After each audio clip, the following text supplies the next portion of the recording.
Hola hola hola bakunzi ba Omega Sport, reka tubifurize uwa gatanu mwiza aho muherereye hirya no hino. Kuri uyu munsi tukaba twahisemo kubabwira abakinnyi 10 bakoze amatransferi muri uyu mwaka kabisa, amatransferi yavuzweho cyane kugeza kuri ubu ngubu.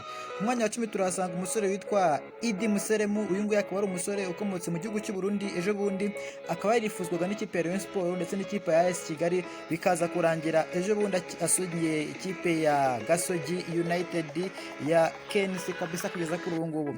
Ku mwanya wa 9 turahasanga umusore witwa Manase Mbedi Matatu. Uyu nguyu akaba ari umusore kabisa wamaze gusinyira ikipe ya Rayon Sport, ikaba yaramutanzeho agera kuri miliyoni zigera kuri 22 z'amafaranga y'u Rwanda, cyane ko uyu ari umusore w'ikipe ya Gasogi United.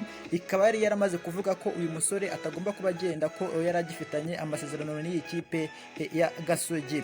Ku mwanya wa 8 turasanga umusore witwa Kwizera Olivier. Uyu nguyu nawe akaba yarasinyiye ikipe ya Rayon Sport kabisa, ariko uyu nawe bikaba byarabaye saga ikomeye cyane ko uyu nguyu nawe yavugaga ko agifitanye amasezerano n'ikipe ya Gasogi United.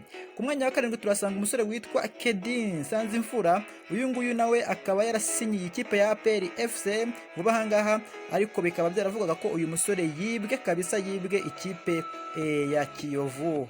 Uyu musore rero akaba yaramaze gusinyira ikipe ya APR kabisa, kuri ubu ngubu akaba ari umukinnyi wa APR. Umwanya wa 6 turasanga umusore witwa Eric Rambona. Uyu nguyu akaba ari we wari umukinnyi umaze igihe kinini mu ikipe ya Rayon Sport, cyane ko yaramazemo imyaka igera ku 8. Kuri ubu ngubu akaba yari yamaze kuyisohokamo kabisa, akigira mu ikipe ya Kiyovu. Uyu nguyu akaba ari umusore wa Kiyovu kugera kuri ubu ngubu, akaba ari Eric Rambona. Ku mwanya wa 5 turasanga umusore witwa Eric Rutanga. Uyu nguyu muribuka ibye kabisa, kuva muri APR akaza muri Rayon Sport bivugwa cyane kabisa ko ewane nta kintu yagiye kumarira ikipe, akaza agakora byinshi cyane bikomeye. Akaba ari na kapiteni w'ikipe ya Rayon Sport, yaje kuba yisohokamo akerekeza mu ikipe ya Police FC, maze bikaza kurangira nayo imutanze mu ikipe hariya mu gihugu cya Tanzania, ariyo kipe ya Yanga. Ariko kugera kuri ubu ngubu bikaba bitaramenyekana neza iby'uyu musore, nimba azakinira ikipe ya Police cyangwa nimba azakinira Yanga. Ku mwanya wa 4 turasanga umusore witwa Babua Samson. Uyu nguyu akaba ari umusore wifuzwaga n'ikipe ya Rayon Sport, yifuzwa n'amakipe akomeye, Musanze, amakipe yo hanze. Ewana akaba yaramukeneraga ari menshi cyane ko uyu nguyu akaba ari washoje shampiyona y'u Rwanda, ari ufite ibitego byinshi kugeza kuri ubu ngubu, akaba afite ibitego bigera kuri 19 byose.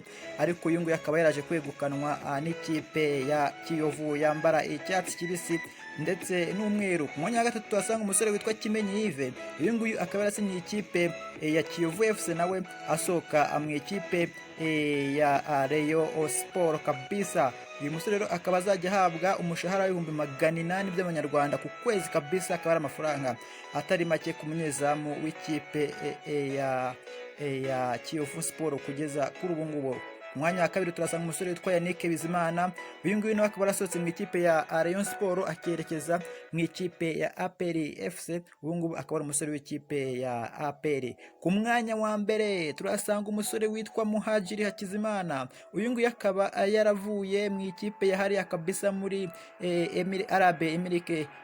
Arab Emirates kabisa, akaba yaraje mu gihugu cy'u Rwanda bivugwa ko aje gusinyira ikipe ya Rayon Sport, bikaza kurangira kabisa uyu musore yegukanywe n'ikipe ya AS Kigali.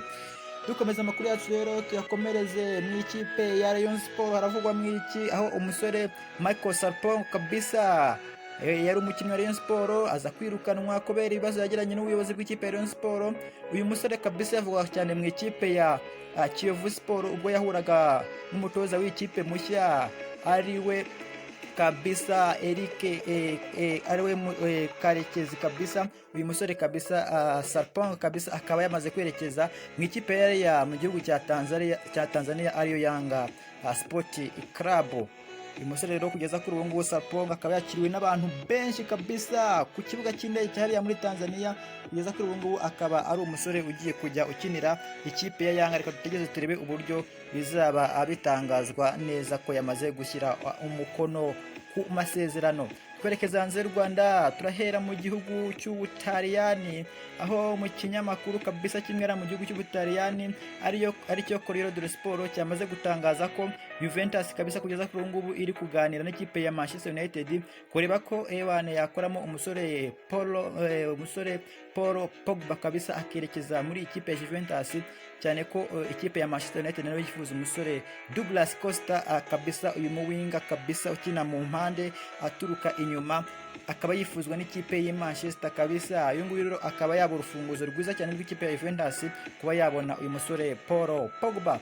Dukomeza mu kinyamakuru Tuttosport cyahariya mu gihugu cy'Ubutaliyani, kikaba cyatangaje ko umukino w'uyu munsi Sevilla ndetse na Inter kabisa, aho umutoza wa Inter Domira uyu nguyu akaba ari Antonio Conte yatangaje ko kabisa ngo nubwo dufite Ewane ngo amateka ngo atangana nka yabo, kuri ubu tugomba kuba twitwara neza kabisa tukaba twabahangamura, cyane ko ikipe ya Sevilla yo ifite amateka akomeye cyane cyane muri kiriya gikombe cya UEFA Europa League. Bikaba bivuga ko rero uyu mutoza Antonio Conte yifuza ko yatsinda iyi kipe ya Sevilla, akaba aribwo bwa mbere ikipe ya Sevilla yabitsindiwe ku mukino wa nyuma w'igikombe cya Europa League, ikaba yagitakaza imbere y'umutoza Antonio Conte n'abasore biwe.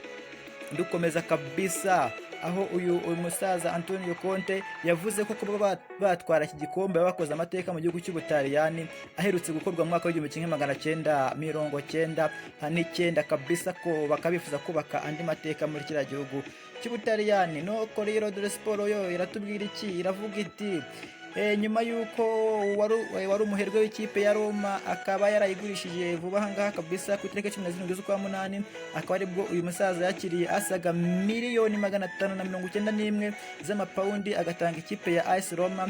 Kuri ubu ngubu ndetse yamaze no kugurisha imigabane yari afite mu ikipe ya Boston Celtics. Iyi ngiyi akaba ari ikipe ya basketball hariya muri NBA kabisa muri Leta Zunze Ubumwe za Amerika. Uyu nguyu akaba yamaze kugurisha nayo iyi kipe asaga miliyari 2 zirenga kabisa z'amadolari, akaba arizo kabisa yahawe uyu musaza, akafata ufaranga rwiwe kabisa akarushyira ku mufuka agahita ko yigendera mu zindi gahunda ibijyanye n'umupira, akaba abivuyemo kugera kuri ubu ngubu. Ejo ku munsi twababwiraga ko umusore Edin Dzeko akaba yarafite gushidikanya yibaze se ndajya muri Juve cyangwa ndajya muri Inter, akaba yamaze guhitamo kabisa, akaba yifuza kwigira muri ya kipe ya Juventus kabisa, yifuza kujya gukina na Cristiano Ronaldo. Twerekeje mu gihugu cy'Ubufaransa mu kinyamakuru cyitwa Midi Libre kiratubwira kiti 4 bamaze gufatwa n'icyorezo cya coronavirusi. Kugeza kuri ubu ngubu kabisa ikipe ya Nîmes yari ifite umukino n'ikipe ya Brest hariya mu gihugu cy'Ubufaransa ku munsi wo ku cyumweru, cyane ko shampiyona y'Abafaransa yamaze gutangira kuri uyu munsi.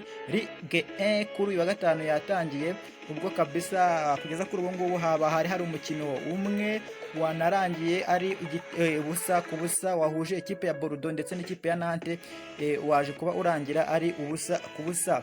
None rero iyi kipe ya Nîmes ikaba yamaze gusubikirwa umukino wayo yari ifitanye n'ikipe ya Brest ku cyumweru, cyane ko bamwe mu bakinnyi bayo bagera kuri 4 bamaze gusangwamo icyorezo cya coronavirus. No mu ikipe ya Olympique Marseille hakaba havugwamo ko umusore Dimitri Payet nawe yamaze gusangwamo iki cyorezo, akaba baye umukinnyi wa 5 kabisa muri ikipe ya Olympique Marseille. Ibintu ntabwo biza kuba byorohera abafaransa kabisa, no gutegeza tukareba uko bizagenda. Twerekeza mu gihugu cya Espagne, Mundo Deportivo yamanutse iratubwira iti Luis Suarez yagize ibyo avuga nyuma yuko bigaragaye ko umusaza Ronald Koeman atakiri kumwifuza cyane, ko atakimufite muri gahunda ze. Uyu musore Luis Suarez akaba yagize gutya akavuga ati ngo ntukibagirwe ko inzozi zawe ari wowe muremyi wazo cyangwa ari wowe munyabugeni wazo. Ugomba kumenya ko uri umunyabugeni w'inzozi zawe kabisa. Akaba ari byo yanditse ku rubuga rwe rwa Instagram uyu musore Luis Suarez kabisa, umunya-Uruguay, nyuma yuko bamaze gutsindwa n'ikipe ya Bayern Munich n'ibitego 8-2. Bikaba byaragaragaye ko uyu musore ari mu bantu bagomba gusohoka muri iyi kipe ya FC Barcelona. None uyu musore kabisa nawe akaba yamaze kwemera ko akwiye gusohoka, gusa yagize n'ibyo avuga ko hazaza ha Lionel Messi, cyane ko ari inshuti ye yakadasohoka muri iriya kipe ya FC Barcelona. twerekeje muri ikipe ya Barcelona mu kinyamakuru Mundo Deportivo kiravuga kiti Koeman yagize ibyo atangaza ku musore Frenkie de Jong ndetse n'umusore Griezmann kabisa abangaba ngo ni abadakorwaho, aho yavuze ko kuri televiziyo imwe hariya mu gihugu cy'iwabo cy'Ubuholandi yagize gutya akavuga ati umusore Frenkie de Jong akaba agiye gusubizwa mu mwanya we kabisa, hazakina neza yisanzuye mu kibuga, aho azaba ari nkayo nkingi y'ikipe ya FC Barcelona kabisa, akina hariya hagati mu kibuga kabisa, akontorora ikibuga cyose, akina yone akontorora ikibuga cyose kabisa nta kibazo na kimwe, aho yifuza kumusubiza mu mwanya we yahoze akinamo agikina mu ikipe ya Ajax Amsterdam mbere yuko yerekeza muri ikipe ya FC Barcelona, ndetse akaba ari nawo mwanya ngo uyu musaza yamukinishagamo mu ikipe y'igihugu y'Abaholandi kabisa, akabona uyu mwana yitwara neza cyane. Akanavuga ko kandi umusore witwa Antoine Griezmann nawe ngo akwiye kuba uyu nguyu ntago ari umuwinga, ntago ari umukinnyi ukina ku ruhande kabisa, nawe akwiye gusubira mu mwanya we agatera umupira nk'uwo yateraga mu ikipe ya Atletico Madrid kabisa, agakina umupira mwiza kabisa nk'uko abana ngo babasingishijwe amafaranga menshi bagomba gushyirwa mu myanya ibafitinga neza cyane bagatera umupira nk'uko nabo babyifuza cyane.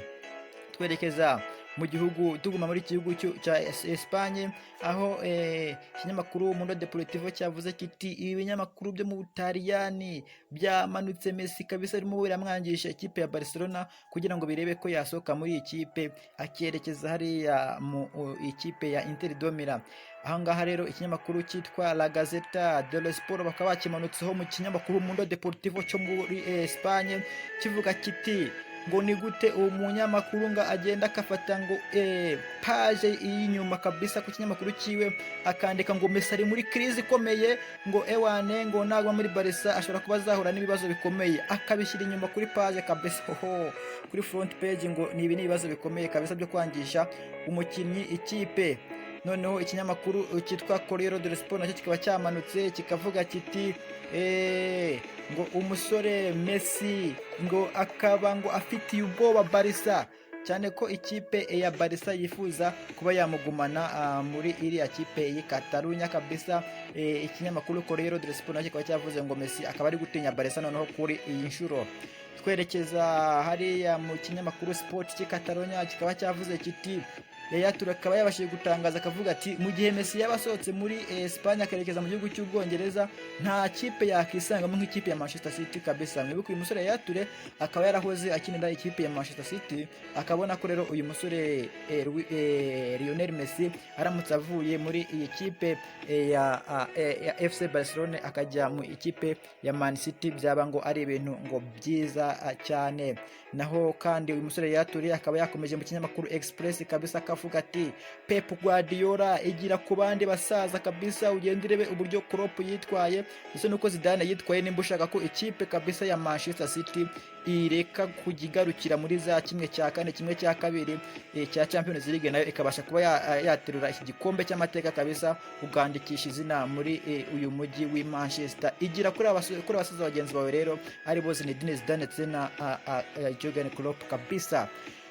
Twerekeza mu kinyamakuru Daily Mail kabisa kikaba kivuga kiti Kai Havertz yifuza kwerekeza muri Chelsea kuruta uko Chelsea yifuza uyu musore. Nuko ikinyamakuru cyatangaje kavuga kiti uyu musore kabisa niwe wifuza cyane kuba yaza mu ikipe ya Chelsea kuruta uko Chelsea ubwayo yifuza uyu musore kuba yamugura. Biracyari rero mu masezerano uko amakipe azumvikana hagati yayo, akaba ari ikipe ya Chelsea ndetse n'ikipe ya Bayern Leverkusen zikumvikana zikareba uko uyu musore yagira icyerekezo afata.